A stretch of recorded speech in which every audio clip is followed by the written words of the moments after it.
Indian shooting ഇതിഹാസവും പരിശീലകനുമായ Jaspal Rana അന്തരിച്ചു. ഹൃദയാഘാതത്തെ തുടർന്ന് ചികിത്സയിലിരിക്കെ ഡൽഹിയിലാണ് ഇന്ത്യ കണ്ട എക്കാലത്തെ മികച്ച ഷൂട്ടർമാരിൽ ഒരാളുടെ ആകസ്മിക വിയോഗം. മനു ഭാക്കറിനെ ഒളിമ്പിക്സ് മെഡലിലേക്ക് നയിച്ചതടക്കം പരിശീലകനായും ചരിത്രം രചിച്ചയാളാണ് വിടവാങ്ങുന്നത്.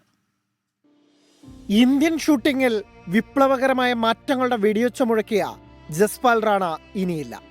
കളിക്കാരനായും പരിശീലകനായും സമാനതകളില്ലാത്ത നേട്ടങ്ങൾ രാജ്യത്തിന് സമ്മാനിച്ച അതുല്യ പ്രതിഭ 49-ാം വയസ്സിൽ വിടവാങ്ങി. ഉത്തരാഖണ്ഡിൽ ജനിച്ച ജസ്പാൽ റാണ 1988-ൽ തന്റെ 12-ാം വയസ്സിൽ ദേശീയ ചാമ്പ്യനായാണ് വരവറിയിച്ചത്. 1994-ലെ ഹിരോഷിമ ഏഷ്യൻ ഗെയിംസിലെ സ്വർണ്ണ മെഡൽ നേട്ടം തലമുറകളെ പ്രചോദിപ്പിക്കുന്നതായിരുന്നു. 4 ഏഷ്യൻ ഗെയിംസുകളിൽ നിന്നായി 4 സ്വർണ്ണമടക്കം ആകെ നേടിയത് 9 മെഡലുകൾ. കോമൺവെൽത്ത് ഗെയിംസിൽ ഇന്ത്യക്കായി ഏറ്റവും മികച്ച പ്രകടനം നടത്തിയതും ജസ്പാൽ. 9 സ്വർണ്ണമടക്കം വെടിവെച്ചിട്ടത് 15 മെഡലുകൾ. 2012-ൽ പരിശീലക കരിയറിലേക്ക് തിരിഞ്ഞ ജസ്പാൽ അവിടെയും വിസ്മയമായി. 2024 പാരീസ് ഒളിമ്പിക്സിൽ മനു ഭാക്കറിന്റെ ഇരട്ട മെഡലിന് പിന്നിലെ പ്രചോദനം ജസ്പാലായിരുന്നു. അർജുന, പത്മ, ദ്രോണാചാര്യ പുരസ്കാരങ്ങൾ നൽകി രാജ്യം ആദരിച്ചിട്ടുണ്ട്.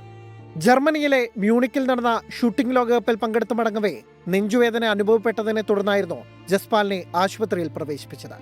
ഒരിടവേളയ്ക്ക് ശേഷം ഷൂട്ടിംഗ് റേഞ്ചുകളിൽ ഇന്ത്യൻ ഇടിമുഴക്കം കേൾക്കുന്നതിൽ മുഖ്യ കാരണക്കാരിൽ ഒരാളായ ജസ്പാലിന്റെ വിയോഗം കായിക മേഖലയ്ക്ക് കനത്ത നഷ്ടമാണ്. Sports desk 24.